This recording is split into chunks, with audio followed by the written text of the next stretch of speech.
आपका यूनिक प्रज्ञान यूट्यूब परिवार में मैं प्रज्ञान सर हार्दिक स्वागत करता हूं, वंदन करता हूं, अभिनंदन करता हूं। प्यारे साथियों, आज का यह वीडियो होने वाला है आपके लिए काफी महत्वपूर्ण, क्योंकि इस वीडियो में करने वाले हम लोग टीजीटी का मॉडल पेपर 6 हल।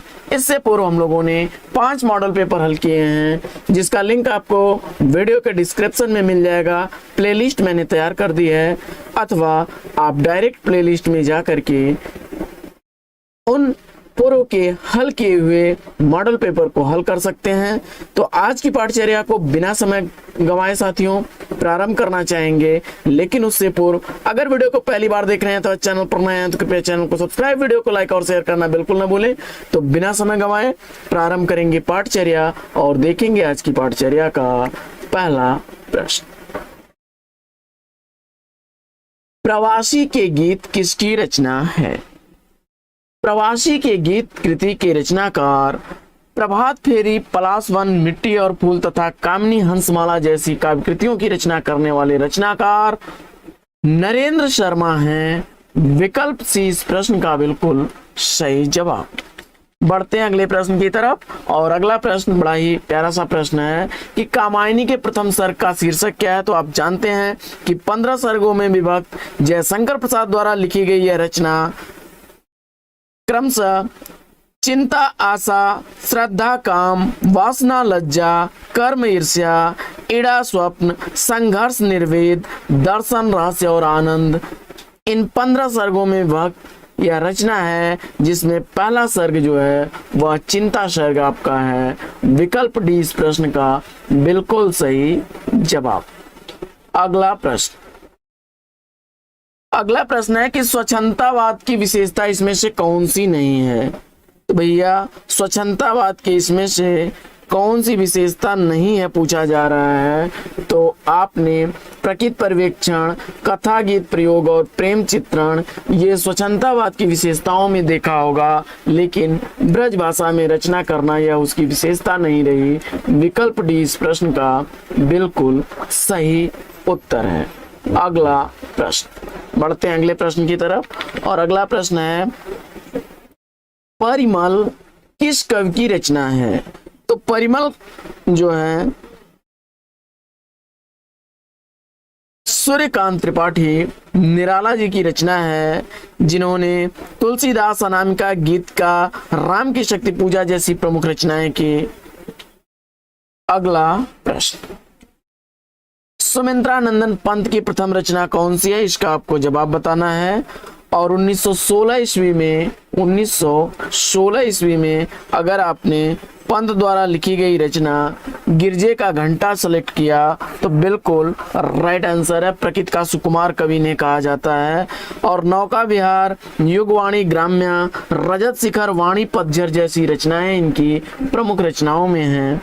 अगला प्रश्न, प्रश्न संख्या 6 है कि निराला की बादल राग कविता का संबंध आपको बताना है, और इस प्रश्न का जवाब आपने अगर चयनित कर लिया है कविता में प्रकृति के सौंदर्य से तो बिल्कुल सही जवाब विकल्प डी।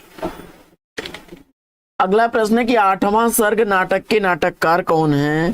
तो द्रौपदी, शकुंतला की अंगूठी, रथ का कंगन जैसे नाटकों की रचना करने वाले नाटककार अगर सुरेंद्र वर्मा विकल्प सी को आपने चुन लिया है तो बिल्कुल राइट आंसर के साथ हैं। अगला प्रश्न है बड़ा ही मस्त प्रश्न आपके सामने है। ध्रुव स्वामिनी नाटक का चरित्र निम्नलिखित में से कौन सा है? तो इसमें आपको बताना है कि ध्रुव स्वामिनी नाटक में कौन से पात्र हैं। तो ध्रुव स्वामिनी में रामगुप्त जो है यह ध्रुव स्वामिनी नाटक का पात्र है, जबकि सिंहरण चंद्रगुप्त नाटक का पात्र है। चंद्रगुप्त नाटक का प्रमुख पात्र सिंहरण है, तो वहीं विशाख उनके द्वारा लिखे गए विशाख नाटक का पात्र है, और स्कंदगुप्त नाटक का पात्र है। तो इस प्रश्न का विकल्प अगर आपने ए चुना है तो बिल्कुल सही उत्तर के साथ हैं आप। अगला प्रश्न है रिक्त स्थान है हिंदी का प्रथम मौलिक नाटक इसमें से कौन सा है? तो रीवा नरेश विश्वनाथ सिंह द्वारा लिखा गया आनंद रघुनंदन जो है यह 1800 ईस्वी के आसपास का नाटक है और इसे सामान्यतः जो है हिंदी का प्रथम मौलिक नाटक माना जाता है जो ब्रज भाषा में लिखा गया है और रामलीला की पद्धति पर आधारित है।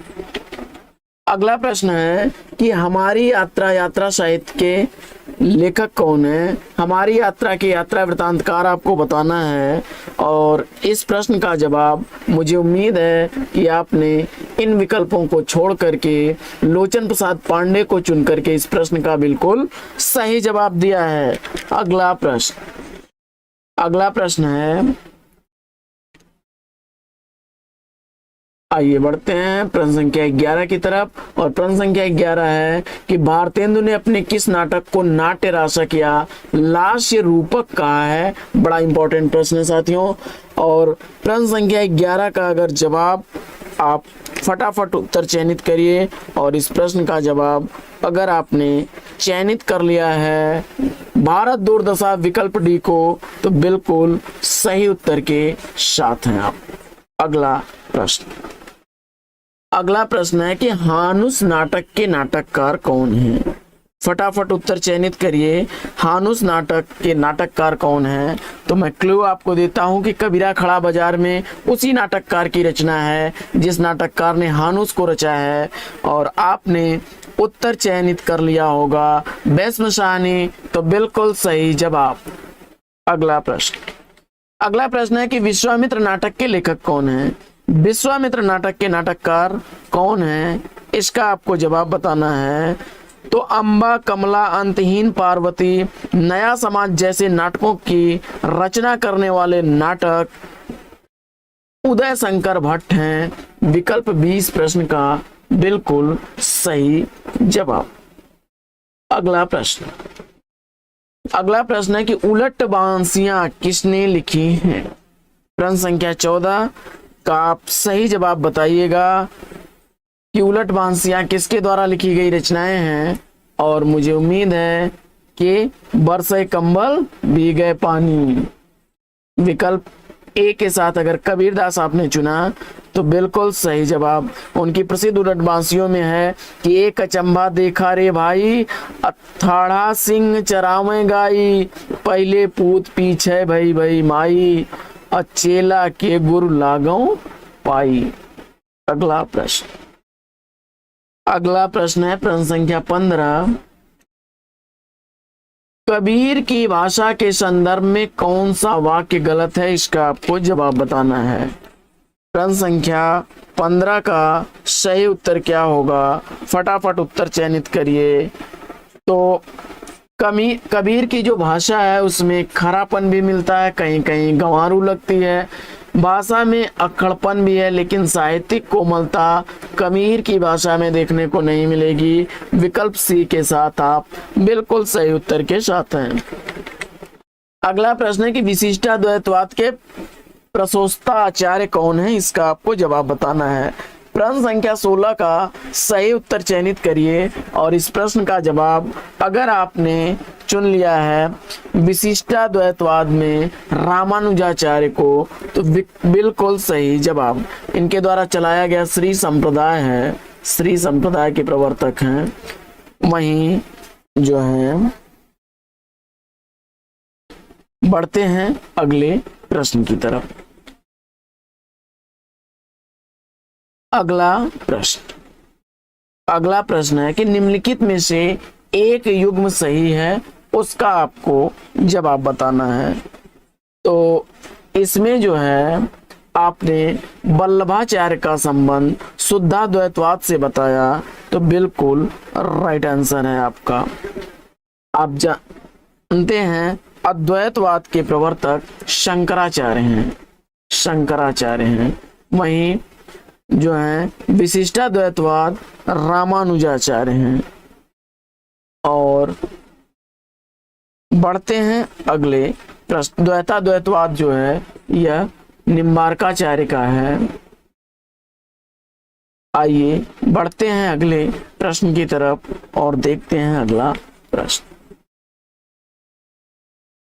मध्वाचार्य ने द्वैतवाद, मध्वाचार्य जो है यह द्वैतवाद के प्रवर्तक हैं। अगला प्रश्न है कि मैं साहित्य को मनुष्य की दृष्टि से देखने का पक्षपाती हूँ, आचार्य किस आचार्य की उक्ति है? मैं साहित्य को मनुष्य की दृष्टि से देखने का पक्षपाती हूँ, यह कथन आचार्य हजारी प्रसाद द्विवेदी जी का है। हजारी प्रसाद द्विवेदी जी का सी विकल्प इस प्रश्न का बिल्कुल सही जवाब। अगला प्रश्न है कि आचरण की सभ्यता निबंध के लेखक कौन हैं? आचरण की सभ्यता किसके द्वारा लिखा गया निबंध है और बड़ा ही चर्चित निबंध है, और आप जानते हैं कि हिंदी साहित्य में 6 निबंधों को लिख करके ही उन्होंने अपनी ख्याति अर्जित की है। तो जवाब आपने अध्यापक पूर्ण सिंह को दिया, तो बी विकल्प इस प्रश्न का बिल्कुल राइट आंसर है। सच्ची वीरता, पवित्रता, मजदूरी और प्रेम, कन्यादान, अमेरिका का मस्त योगी वाल्ट व्हिटमैन और आचरण की सभ्यता, इन 6 निबंधों को लिख करके ही अध्यापक सरदार पूर्ण सिंह ने अपनी ख्याति अर्जित की है।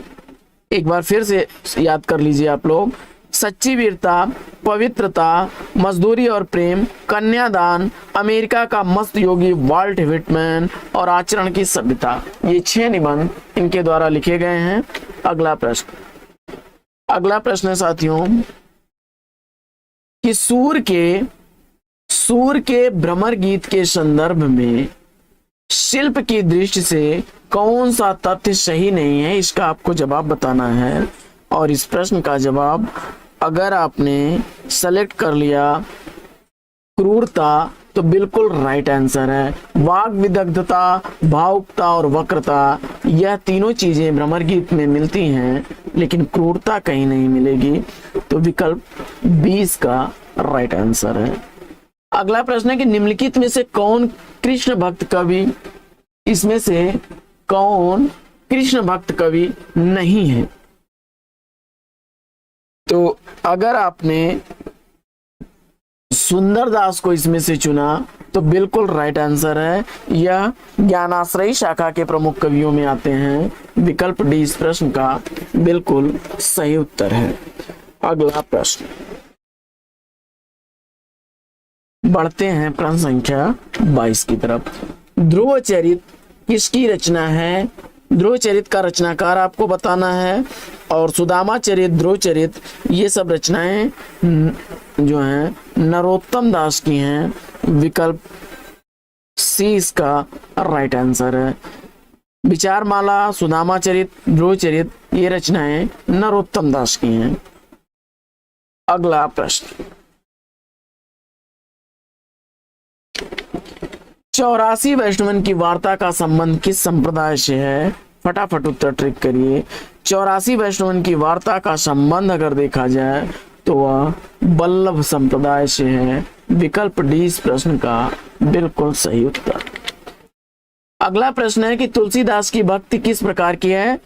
तुलसीदास की भक्ति किस प्रकार की है आपको बताना है, और मुझे उम्मीद है कि इसका आपने सख्य भाव, सखा भाव चुना, तो बिल्कुल गलत जवाब है आपका। माधुर्य भाव भी गलत है, वात्सल्य भी गलत है, और दास्य भाव अगर आपने चुन लिया तो बिल्कुल सही जवाब के साथ है सी विकल्प।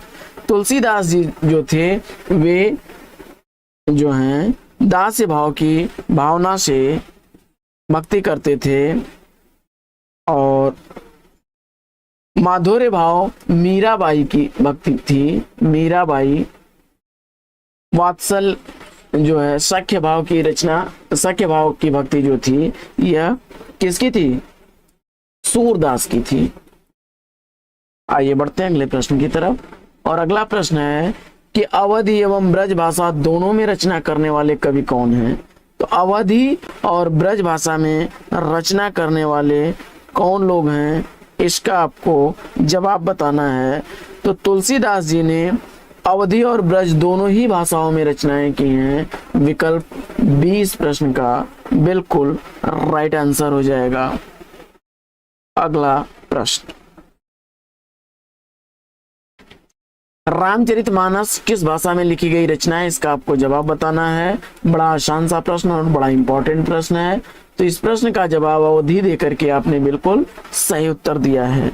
अगला प्रश्न, चंदायन किस कवि की रचना है? चंदायन का रचनाकार आपने अगर चुन लिया है, अवधी भाषा में लिखी गई यह रचना मुल्ला दाऊद की है। विकल्प डी इस प्रश्न का राइट आंसर है। बाकी जो है अवधी भाषा में अगर देखा जाए तो जायसी द्वारा पद्मावत भी लिखा गया है। अवधी भाषा में ही मधुमालती लिखा गया है, मंजन की रचना, और अवधी भाषा में ही कुतुबन की रचना मृगावती भी है। तो मुल्ला दाऊद की रचना चंदायन है जो अवधी भाषा में है। विकल्प डी इसका बिल्कुल सही जवाब। अगला प्रश्न है कि पद्मावत किस भाषा में लिखा गया है, और इस प्रश्न का जवाब अभी हम लोग चर्चा कर रहे थे, अवधी। सी विकल्प इस प्रश्न का बिल्कुल राइट आंसर है। मलिक मोहम्मद जायसी शेरशाह के समकालीन कवि थे और 1540 ईस्वी के आसपास इन्होंने पद्मावत की रचना की थी। इनके द्वारा लिखी गई अगर अन्य रचनाओं की बात की जाए तो अखरावट, आखिरी कलाम, चित्रलेखा, कहरनामा, मसलनामा, कन्हावत प्रमुख रचनाएं हैं इनकी। अगला प्रश्न, अमिट रेखाएं संस्मरण के रेखा चित्रकार कौन है? अमिट रेखाएं संस्मरण के लेखक आपको बताना है, और इस प्रश्न का जवाब अगर आपने सत्यवती मलिक को चुना है तो बिल्कुल सही जवाब के साथ हैं आप। अगला प्रश्न, गेहूं और गुलाब रचना किस विधा की रचना है? इसका आपको जवाब बताना है। तो लाल तारा, माटी की मूर्तें, गेहूं और गुलाब, ये रेखा चित्र संस्मरण है, यह रेखा चित्र संस्मरण है। तो इसका राइट आंसर हो जाएगा विकल्प डी, इसमें से कोई नहीं। अगला प्रश्न, रामबृक्ष बेनीपुरी का वह संस्मरण रेखाचित्र संस्मरण था। अगला प्रश्न है कि निम्नलिखित में से कौन सा कवि रीतिबद्ध परंपरा में है? इसका आपको जवाब बताना है। तो इसमें मतिराम रीतिबद्ध परंपरा के कवि हैं। विकल्प सी इसका बिल्कुल सही जवाब। अगला प्रश्न है कि घनानंद किस वर्ग के कवि हैं? प्रश्न संख्या 32 का राइट आंसर आपको बताना है कि घनानंद किस वर्ग के कवि हैं, और प्रश्न संख्या 32 का राइट आंसर रीति मुक्त काव्यधारा अगर चुना आपने तो बी विकल्प इस प्रश्न का बिल्कुल सही जवाब। अगला प्रश्न है कि रीत काल को श्रृंगार काल किसने कहा है? रीत काल को श्रृंगार काल किसने कहा है? तो रीत काल को श्रृंगार काल की संज्ञा देने वाले आचार्य विश्वनाथ हैं। विकल्प बी इस प्रश्न का बिल्कुल राइट आंसर।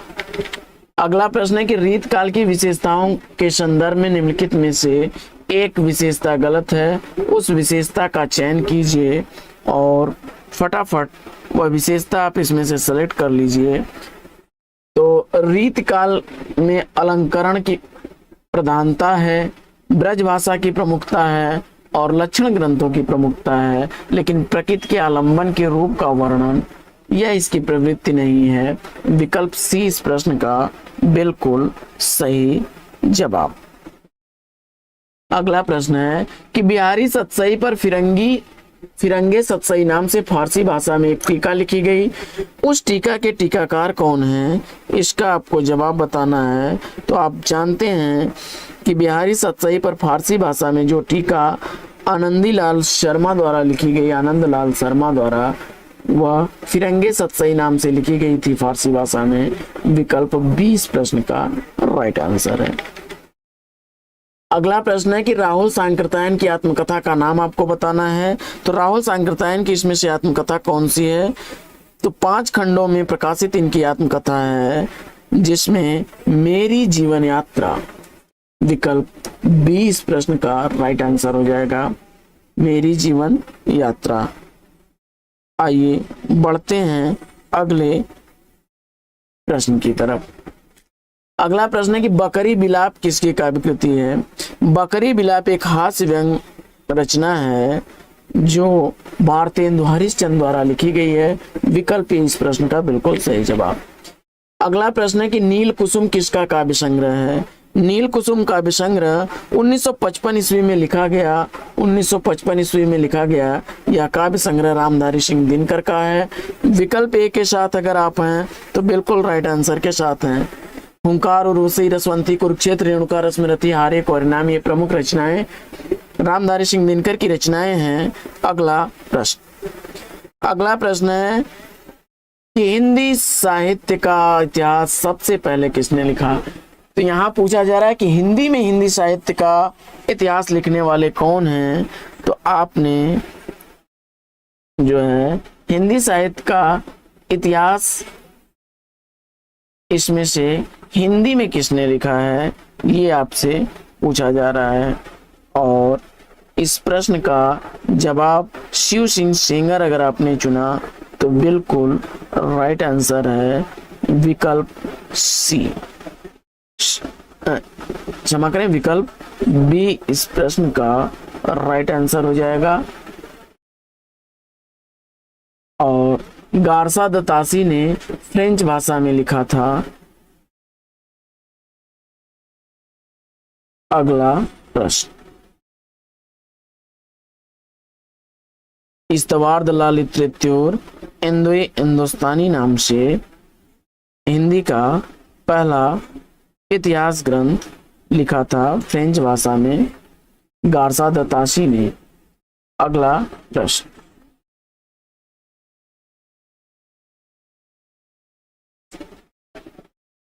अगला प्रश्न है कि हिंदी साहित्य का पहला इतिहास लिखा गया था। तो हिंदी साहित्य का पहला इतिहास फ्रेंच भाषा में इस्तवार द ला लिटरेच्योर हिंदुस्तानी गारसा द तासी द्वारा लिखा गया था, जिस इतिहास ग्रंथ में हिंदी व उर्दू के अनेक कवियों का परिचय दिया गया था जो अंग्रेजी वर्णमाला के क्रम में दिया गया था। अगला प्रश्न है कि the modern vernacular literature of Hindustan Hindi साहित्य के इतिहास के लेखक का नाम आपको बताना है। और इस प्रश्न का जवाब अगर आपने सेलेक्ट कर लिया the modern vernacular literature of Hindustan जो है यह लिखा गया है जॉर्ज अब्राहम ग्रियर्सन द्वारा। विकल्प ए इस प्रश्न का बिल्कुल राइट आंसर है। इस्तवार द ला लिटरेच्योर हिंदुस्तानी गारसा द तासी का है, वहीं हिंदी साहित्य का इतिहास शुक्ल जी का है। अगला प्रश्न है कि इनमें से एक कृति जीवनी नहीं है, इसका आपको जवाब बताना है। तो अन्य से अनन्या तक यह प्रभा खेतान की आत्मकथा है साथियों, आत्मकथा है। तो विकल्प सी इसका राइट आंसर हो जाएगा। आवारा मसीहा शरद चंद्र की जीवनी है। कलम का सिपाही मुंशी प्रेमचंद्र की जीवनी है। और शिखर से सागर तक अज्ञेय की जीवनी है। अगला प्रश्न, कौन रसवादी आलोचक इसमें से कहे जाते हैं, इसका आपको जवाब बताना है। तो रस सिद्धांत, नई समीक्षा, नए संदर्भ, समस्या एवं समाधान जैसी रचनाएं, आलोचनात्मक रचनाएं करने वाले रचनाकार डॉक्टर नगेंद्र को रसवादी आलोचक कहा जाता है। विकल्प जो है बी इस प्रश्न का बिल्कुल सही जवाब। अगला प्रश्न, वीर गाथा काल के प्रसिद्ध प्रबंध काव्य का नाम इसमें आपको बताना है। और मुझे उम्मीद है कि इस प्रश्न का जवाब आपने पृथ्वीराज रासो चुना होगा, जो लिखा गया है किसके द्वारा, चंद्र बरदाई द्वारा। अगला प्रश्न, सिद्ध कवि सराफा की रचना इसमें से कौन सी है। और अगर आपने सिद्ध कवि सराफा की प्रसिद्ध रचना दोहा कोश चुना तो बिल्कुल राइट आंसर के साथ है आप। प्राकृत पैंगलम जो है यह लक्ष्मीधर की रचना है। और पवम चेरू के रचनाकार स्वयंभू हैं, यह स्वयंभू की रचना है। जबकि संदेश रासक अब्दुल रहमान की रचना है। अगला प्रश्न, बढ़ते हैं अगले प्रश्न की तरफ और देखते हैं प्रश्न संख्या 46। सिद्धों में प्रचलित महामुद्रा शब्द का अभिप्राय आपको बताना है। तो सिद्धों में प्रचलित महामुद्रा शब्द का अभिप्राय इसमें से क्या होगा। तो जवाब हो जाएगा सिद्धि प्राप्ति हेतु इसमें स्त्री का संसर्ग, विकल्प सी इसका राइट आंसर हो जाएगा। अगला प्रश्न है कि कौल ज्ञान निर्णय के रचनाकार कौन है। कौल ज्ञान निर्णय का रचनाकार आपने अगर चुन लिया है मत्स्येंद्र नाथ को तो बिल्कुल राइट आंसर के साथ हैं। इस पुस्तक का संपादन करने वाले डॉक्टर प्रबोध चंद्र बागची हैं। डॉक्टर प्रबोध चंद्र बागची ने इस पुस्तक का संपादन किया था कौल ज्ञान निर्णय का। अगला प्रश्न है, जब द्रास बटालिक टाइगर हिल की सीमा लगी लरजने, और जब शहादत लेते हिमगिर के चट्टाने लगी गरजने, तब जाग उठे ये शेर बबर, पौरुष हुंकार उठा था, मातृभूमि की बलवेदी पर लहू पुकार उठा था। उपयुक्त काव्य पंक्तियों में कौन सा काव्य गुण व्यंजित हो रहा है? फटाफट साथियों उत्तर करिए। और इस प्रश्न का जवाब, अगर आपने उत्साह ऊर्जा को प्रदीप्त करने वाला लक्षण ओज को चुना तो बिल्कुल सही जवाब के साथ बी विकल्प इस प्रश्न का राइट आंसर है। अगला प्रश्न है कि निम्नलिखित में से किस आचार्य ने अलंकार और अलंकार्य में अभेद माना है? और इस प्रश्न का जवाब अगर आपने सेलेक्ट कर लिया आचार्य रामचंद्र शुक्ल को तो विकल्प डी इस प्रश्न का बिल्कुल राइट आंसर है। अगला प्रश्न,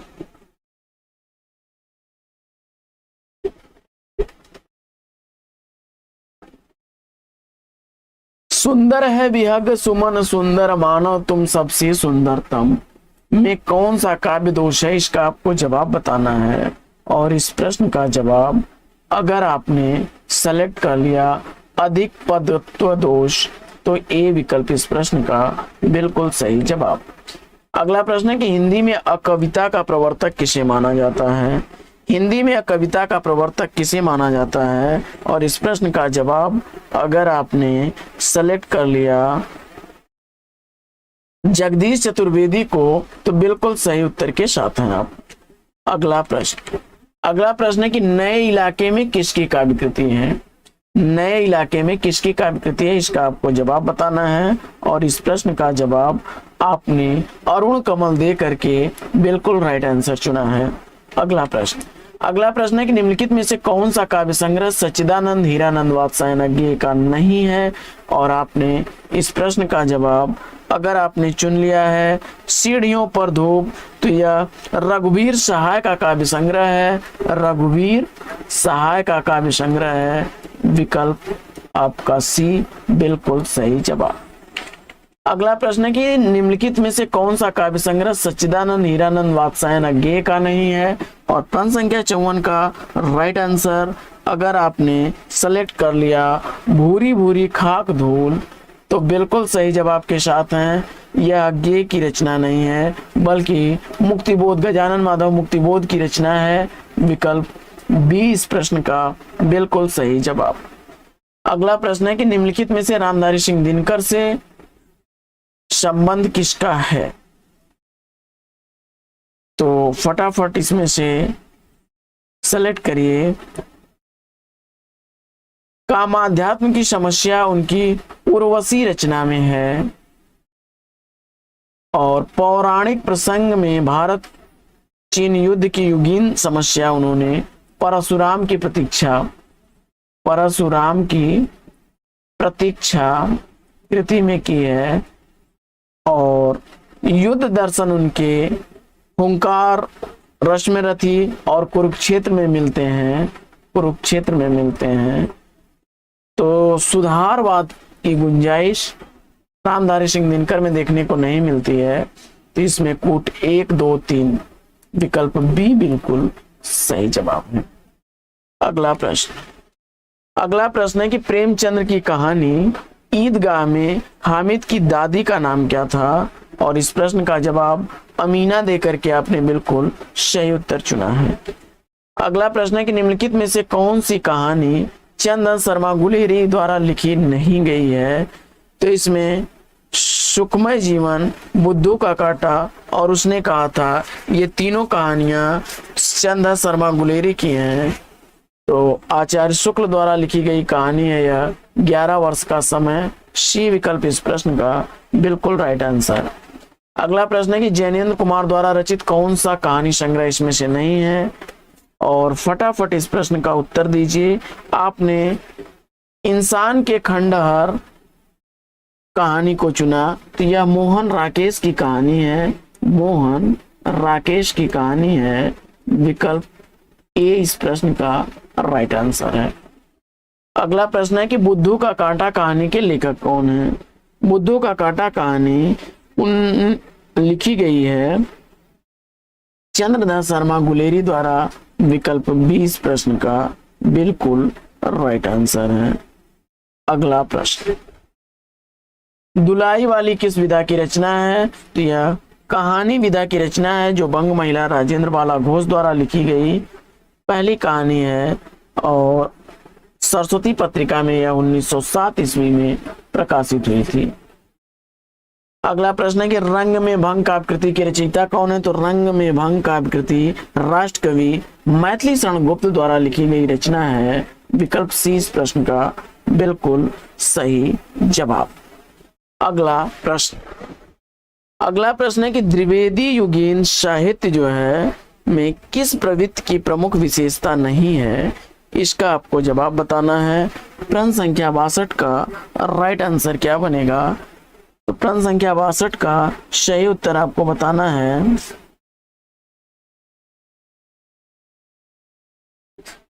द्विवेदी युगीन साहित्य में किस प्रवृत्ति की प्रमुखता नहीं रही है। तो इसमें काव्यात्मकता, विकल्प बी बिल्कुल सही जवाब हो जाएगा।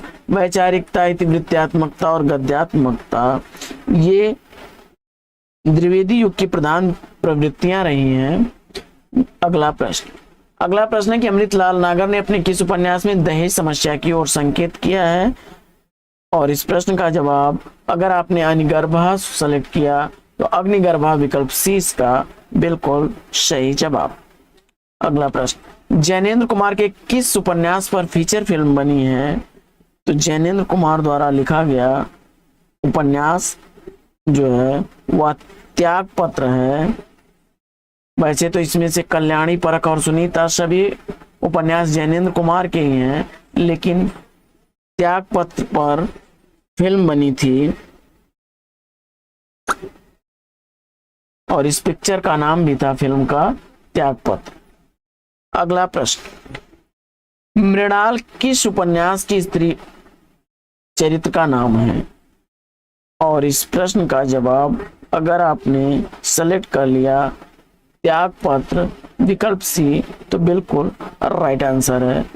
सेवा सदन में सुमन है स्त्री पात्र में, गोदान में धनिया है प्रमुख स्त्री पात्र में, शेखर एक जीवनी में शशि है। अगला प्रश्न है कि मैला आंचल में किस गांव की जीवन गाथा है। तो मैला आंचल में किस गांव का वर्णन किया गया है और जवाब में आपने मेरीगंज चुना तो ये विकल्प बिल्कुल राइट आंसर है। बिहार राज्य के पूर्णिया जिले में मेरीगंज गांव का वर्णन किया गया है जो कि हिंदी का पहला आंचलिक उपन्यास है फणीश्वर नाथ रेणु द्वारा लिखा गया मैला आंचल। अगला प्रश्न, निम्नलिखित में से कौन सा उपन्यास यशपाल द्वारा लिखा नहीं गया, रचित नहीं है। तो इसमें जो है पूर्वा पर उपन्यास जो है यह रमेश चंद्र शाह द्वारा लिखा गया है।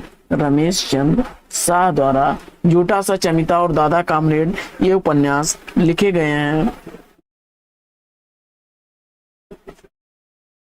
यशपाल द्वारा। अगला प्रश्न, टोपी शुक्ला उपन्यास के लेखक कौन है। तो भैया शुक्ला से शुक्ल जी को मत पकड़िएगा आप, यह राही मासूम रजा का है। बी विकल्प इसका राइट आंसर है। आधा गांव, ओस की बूंद, सीन 75, दिल एक सादा कागज जैसी रचनाएं इनकी प्रमुख रचनाएं हैं राही मासूम रजा की। अगला प्रश्न, प्रश्न संख्या 69, हिंदी साहित्य के इतिहास में कबीर, सूर, महावीर प्रसाद द्विवेदी, प्रेमचंद, हरिवंश राय बच्चन आदि किस प्रदेश से हैं? और इस प्रश्न का जवाब अगर आपने उत्तर प्रदेश चुना तो बिल्कुल सही उत्तर के साथ हैं आप। कबीरदास का जन्म काशी में, सूरदास का मथुरा में हुआ था, महावीर प्रसाद द्विवेदी जी का जन्म रायबरेली में, प्रेमचंद्र का वाराणसी में, हरिवंश राय बच्चन का इलाहाबाद में हुआ है। ये सारे ही रचनाकार यूपी उत्तर प्रदेश से हैं। अगला प्रश्न है कि उत्तर प्रदेश में कौन सी भाषा नहीं बोली जाती? तो इसमें ब्रज भाषा, अवधी और कन्नौजी बोली जाती है, जबकि पहाड़ी भाषा उत्तर प्रदेश की भाषा नहीं है। डी विकल्प इसका राइट आंसर है। और हिंदी भाषा को कौन सी लिपि में लिखा जाता है? तो मुझे उम्मीद है कि इस प्रश्न का जवाब आप देवनागरी चुन चुके होंगे। सी विकल्प बिल्कुल सही जवाब। अगला प्रश्न है कि निम्न में से कौन सी बोली उत्तर प्रदेश की नहीं है? तो इसमें आपने भोजपुरी, ब्रज और कन्नौजी को उत्तर प्रदेश की बोली चुना, मेवाती नहीं है। विकल्प ए इस प्रश्न का बिल्कुल राइट आंसर है। अगला प्रश्न, यह राजस्थानी की एक बोली है, राजस्थानी भाषा की। अगला प्रश्न है कि भारतीय संविधान में हिंदी भाषा को मान्यता कब दी गई? तो भारतीय संविधान में 14 सितंबर 1949 ईस्वी को राजभाषा के रूप में स्वीकार किया गया। विकल्प ए इस प्रश्न का बिल्कुल राइट आंसर है। अनुच्छेद 343(1) के अनुसार हिंदी की राजभाषा, भारत की राजभाषा हिंदी और लिपि देवनागरी होगी, ऐसा संविधान के अनुच्छेद 343 में वर्णित है। अगला प्रश्न है कि हिंदी खड़ी बोली किस अपभ्रंश से विकसित है? तो खड़ी बोली हिंदी जो है सौरसेनी अपभ्रंश से विकसित भाषा है। विकल्प 20 प्रश्न का बिल्कुल सही जवाब। अगला प्रश्न है कि जिस व्यंजन ध्वनि के उच्चारण में स्वर तंत्री में कंपन होता है, उसके उच्चारण स्थान पर ध्वनियों के वर्गीकरण में उसका क्या स्थान है? तो इसका जवाब अगर आपने काकल्य ध्वनि चुनी तो बिल्कुल राइट आंसर है आपका। अगला प्रश्न है कि ल और श का उच्चारण किस स्थान से होता है? तो इस प्रश्न का जवाब अगर आपने चयनित कर लिया प्रश्न संख्या 76 का राइट आंसर ल और श, यह कौन से वर्ण है, कहां से इनका उच्चारण होता है, इसका आपको जवाब बताना है। और इस प्रश्न का सही उत्तर अगर आपने चयनित किया है दंत तो बिल्कुल राइट आंसर है विकल्प बी। अगला प्रश्न है कि स्वरों का उच्चारण होता है, तो स्वरों का उच्चारण जो है कैसे होता है? बिना किसी की सहायता के होता है, स्वतंत्र उच्चारित होते हैं। सी विकल्प इसका राइट आंसर है। अगला प्रश्न है कि धूरी भरे अति शोभित श्याम जो सुन तैसी बनी सिर सुंदर चोटी, खेलत खात फिरे अंगना पग पै जनी बाजत पीर कछोटी, इसमें कौन सा रस है? तो आप स्पष्ट हो चुका होगा कि कृष्ण के बाल लीला का वर्णन किया जा रहा है और इसका जवाब आपने वात्सल्य रस देकर के बिल्कुल राइट आंसर चुना है। अगला प्रश्न है कि रस निष्पत्ति के दृष्टि से भक्ति रस का आलंबन निम्नलिखित में से कौन नहीं हो सकता? तो इसमें पुत्र विकल्प बी को आपने चयनित किया तो राइट आंसर है, यहाँ वात्सल्य रस हो जाएगा अगर पुत्र रहेगा आलंबन तो। अगला प्रश्न है कि हाहाकार हुआ क्रंदन में कठिन वज्र होते थे चूर, इन पंक्तियों में कौन सा रस है? और प्रश्न संख्या 80 का राइट आंसर अगर आपने भयानक चुना तो राइट आंसर है। अगला प्रश्न है कि बन वितान रविश सिदिया फल भक सलील प्रवाह, अवन सेज पंखा पवन अब न कहछु परवाह, उपयुक्त पंक्तियों में कौन सा रस है? और इस प्रश्न का जवाब आपने शांत रस चुन करके बिल्कुल सही जवाब दिया है। अगला प्रश्न है कि किस रस में प्रायः किसी असाधारण या अस्वाभाविक बात का वर्णन होता है? और इसका जवाब आपने अद्भुत रस चुना तो बिल्कुल राइट आंसर के साथ हैं आप। अगला प्रश्न है कि एक और अजगर ही लकी एक और मृगराय, अब विकल बटोही बीच ही परियो मूर्छा खाए, इसमें कौन सा रस है? प्रश्न संख्या 83 में अगर आपने भयानक रस चुना तो बिल्कुल राइट आंसर हो जाएगा। अगला प्रश्न, निम्नलिखित में से कौन सा शब्दालंकार नहीं है? तो आप जानते हैं कि यमक अनुप्रास, श्लेष, ये शब्दालंकार के भेद हैं। तो सी विकल्प इस प्रश्न का बिल्कुल राइट आंसर। अगला प्रश्न है कि निम्न चौपाई में कौन सा अलंकार है कि बिनु पद चलाएं सुनाई बिनु काना, कर बिनु कर्म करें विधिनाना, आनंद रहित सकल बस भोगी, बिनवानी वक्ता बड़ जोगी। तो यहाँ भैया बिना कारण है कि काम हो रहा है और विकल्प में आपने विभावना चुना तो राइट आंसर के साथ हैं आप। अगला प्रश्न है गोरे मुख पर श्याम तिल लागत अति अभिराम, अब मनहु चंद बिछाई के पौने साल ग्राम। तो इसमें कौन सा अलंकार है? प्रश्न संख्या 86 का राइट आंसर उत्प्रेक्षा आपने सेलेक्ट किया। तो जनु जानो मनु मानो शब्द आते ही उत्प्रेक्षा पर आप पहुंच जाते हैं। अगला प्रश्न किस छंद में 28 मात्राएं होती हैं? 16 और 12 मात्राओं पर यति होती है। और प्रश्न संख्या 87 का राइट आंसर आपने चुन लिया हरि गीत का, तो बिल्कुल राइट आंसर है। अगला प्रश्न सोरठा के विषम चरणों में कितनी मात्राएं होती हैं? ध्यान दीजिएगा, मात्रा क्रम के अनुसार दोहे का उल्टा सोरठा होता है और इस प्रश्न का जवाब आपने 11 चुन करके बिल्कुल राइट आंसर दिया। अगला प्रश्न है कि निम्न पंक्तियों में कौन सा छंद है? रावणु रथी विरथ रघुवीरा, देख विभीषण भयउ अधीरा, अधिक प्रीति मन भा संदेहा, बंदी चरण कह सहित स्नेहा। तो इसमें जो है आपने सेलेक्ट कर लिया 89 का आंसर चौपाई, तो बिल्कुल राइट आंसर के साथ आप देखिए 2 1 3 1 4 5 2 7 1 8 9 10 11 12 13 14 15 16 देख लीजिए हो रही है ना 16 मात्राएं।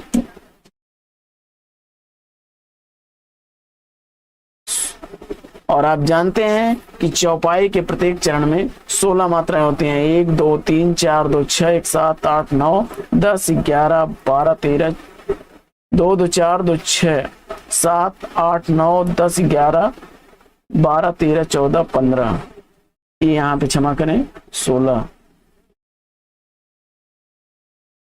यह दीर्घ है रा। आइए बढ़ते हैं आगे और देखते हैं कि पो धन अन किस स्वर संधि का उदाहरण है। तो पो धन अन को मिलाकर पौन बनता है और प्रश्न संख्या 90 का राइट आंसर आपने अयाद ही सेलेक्ट किया, तो राइट आंसर है। विपत जाल, विपत जाल में कौन सी संधि है? तो आप जानते हैं यहाँ पर कौन सी संधि होगी? विकल्प बी व्यंजन संधि का उदाहरण है। और देखते हैं अगला प्रश्न। महाधन इंद्र महेंद्र का संधि विच्छेद आपको बताना है और इसका राइट आंसर महाधन इंद्र आपने चुना विकल्प ए, तो राइट आंसर है। अगला प्रश्न है कि राज दरबार में कौन सा समास है? राज दरबार यानी तत्पुरुष, राजा का दरबार, तत्पुरुष विकल्प बी। अगला प्रश्न है कि यथा संभव में कौन सा समास है? बड़ा ही आसान सा प्रश्न है और जवाब मुझे उम्मीद है कि आपने अव्ययी भाव दिया होगा, बिल्कुल राइट आंसर। चिराग तले अंधेरा लोकोक्ति का अर्थ आपको बताना है और इस प्रश्न का जवाब निकट के दोस्त को न देख पाना, डी विकल्प बिल्कुल राइट आंसर। आसमान से गिरा खजूर पर अटका लोकोक्ति का उपयुक्त अर्थ क्या होगा? और इस प्रश्न का जवाब विकल्प बी एक नई मुसीबत में पड़ना चुना आपने, तो राइट आंसर है आपका। अगला प्रश्न है किनारे लगना मुहावरे का उपयुक्त अर्थ क्या है? और 97 का अगर सही उत्तर आपने चयनित किया विकल्प ए किसी कार्य का समाप्त होना, तो बिल्कुल राइट आंसर है। अगला प्रश्न है कि निम्नलिखित में से कौन सा शब्द तद्भव नहीं है? इसका आपको जवाब बताना है और इस प्रश्न का जवाब अगर आपने चयनित कर लिया है दीपावली, तो बिल्कुल राइट आंसर है। अगला प्रश्न संस्कृत से हिंदी में प्रयुक्त मूल शब्द में वर्तमान स्थायी तद्भव रूप तक पहुंचने में मध्य में संस्कृत के अशुद्ध और टूटे फूटे स्वरूप में प्रयुक्त होने वाले शब्द क्या कहलाते हैं? और प्रश्न संख्या 99 का सही उत्तर अगर आपने अर्ध तत्सम विकल्प डी चुना, तो राइट आंसर है आपका। अगला प्रश्न है कि निम्नलिखित में से कौन सा शब्द तत्सम है? प्रश्न संख्या 100 का राइट आंसर आपने अमूल्य चुना, तो राइट आंसर है विकल्प डी। अगला प्रश्न है कि अनिश्चयवाचक सर्वनाम का अपादान कारक में बहुवचन रूप क्या होगा।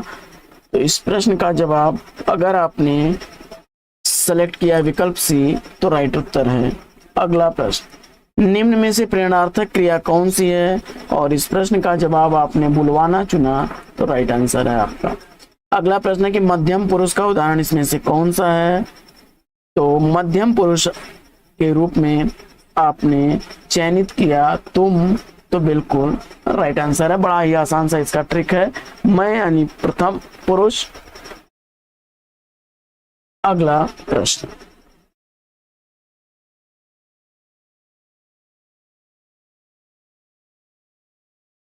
स्त्रीलिंग शब्द होते हैं,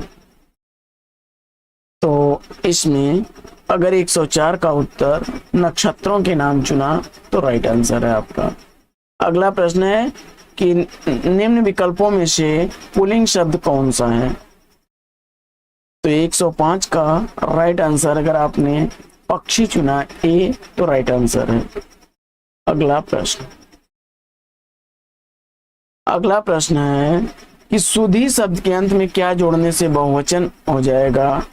तो प्रश्न संख्या 106 का राइट आंसर होगा सुधी जन, ए विकल्प इसका राइट आंसर है। अगला प्रश्न है कि किस शब्द में गण का प्रयोग कर बहुवचन नहीं बनाया जा सकता। तो इस प्रश्न का जवाब बनेगा विकल्प बी, देवी। अगला, जिसका संबंध आध्यात्म से है उसके लिए एक शब्द क्या बनेगा, और जवाब में आपने आध्यात्मिक चुना विकल्प ए तो राइट आंसर के साथ है। मोक्ष की इच्छा करने वाले के लिए वाक्यांश क्या बनेगा, और 109 का राइट आंसर आपने चुना है मुमुक्षु, तो सही उत्तर के साथ हैं आप। अगला प्रश्न है कि उपकार को न मानने वाला के लिए वाक्यांश का सही शब्द क्या बनेगा, और 110 का अगर राइट आंसर आपने चयनित कर लिया विकल्प ए कृतज्ञ तो राइट आंसर के साथ हैं आप। कृतज्ञ जो होता है वो मानता है। निष्कपट में कौन सा उपसर्ग है, और प्रश्न संख्या 111 का उत्तर आपने निस सेलेक्ट किया तो राइट आंसर है आपका। अगला प्रश्न है कि मौसम में आर्द्रता छाई हुई है में आर्द्रता शब्द का विलोम क्या होगा। तो आर्द्र का विलोम क्या होता है, फटाफट सेलेक्ट करिए। 112 का राइट आंसर शुष्क अगर चुना तो बिल्कुल राइट आंसर है। अगला प्रश्न है कि विलोम शब्दों में अनुचित जोड़े की पहचान करना है आपको, और प्रश्न संख्या 113 का शिष्ट का परशिष्ट नहीं होगा, विकल्प सी इसका अशिष्ट होता है। अगला प्रश्न है कि जड़ का विरुद्धार्थी शब्द दिए गए विकल्पों में से आपको बताना है। तो जड़ का विरुद्धार्थी शब्द अगर आपने चेतन चुना तो डी विकल्प इसका राइट आंसर है।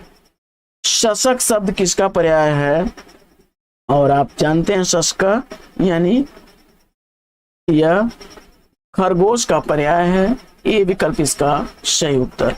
अगला प्रश्न है कि निम्नलिखित शब्दयुग में सही अर्थभेद को छांटिए, और प्रश्न संख्या 116 का राइट आंसर आपने जगजननी और जगत जयी, तो इसमें जगदम्बा और विश्व विजेता के रूप में विकल्प बी को चुना तो राइट आंसर है। भवति गमिष्यत का हिंदी अनुवाद क्या होगा, तो इस प्रश्न का जवाब आपने चुन लिया विकल्प सी, तो बिल्कुल राइट आंसर है, आप जाएंगी। अगला प्रश्न, मैं क्या कहूं का संस्कृत अनुवाद आपको बताना है। मैं क्या कहूं इसका संस्कृत अनुवाद आपने विकल्प डी चुना किम अहम पठान, तो बिल्कुल राइट आंसर। अगला प्रश्न है कि निम्न में से कालिदास की प्रसिद्ध रचना कौन सी है। तो मालविकाग्निमित्रम, ऋतुसंहार, विकल्प डी इस प्रश्न का बिल्कुल सही जवाब। अगला प्रश्न, मोक्षे इच्छा अस्ति में सप्तमी का आधार क्या है, और इस प्रश्न का जवाब विकल्प सी चुना आपने वैषयिक, तो राइट आंसर है आपका। अगला प्रश्न है कि कामी स्वंताम पश्यति सूक्ति किसकी है। तो इस प्रश्न का जवाब अगर आपने चुन लिया है अभिज्ञान शाकुंतलम से अवतरित यह सूक्ति है तो राइट आंसर है आपका। अगला प्रश्न है कि अस्मि इति में संधि होगी, तो इस प्रश्न का जवाब अस्मिति सेलेक्ट किया, विकल्प सी, तो राइट आंसर है आपका। अगला प्रश्न है कि भवादिगणस धातु नहीं है, तो इसमें विकल्प डी आपका राइट आंसर हो जाएगा। अगला प्रश्न है कि अव्ययी भाव समास का उदाहरण इसमें से कौन सा नहीं है, तो प्रश्न संख्या 124 का जवाब अगर आपने विकल्प सी चुना तो राइट आंसर है। अगला प्रश्न है कि मति शब्द का चतुर्थी एक वचन क्या बनेगा, और जवाब में अगर आपने विकल्प बी चुना तो राइट आंसर के साथ हैं आप। तो साथियों, आज की पाठचर्या कैसी लगी कमेंट्स करके जरूर बताइएगा। तो आज की पाठचर्या में लेते हैं यहीं पर विराम, फिर मिलेंगे आपसे अगले वीडियो में एक नए प्रकरण, एक नया टॉपिक, एक नए अंदाज में। तब तक के लिए लेंगे आपसे विदा। आपका जीवन मंगलमय हो। Best wishes best of luck. जय हिंद साथियों।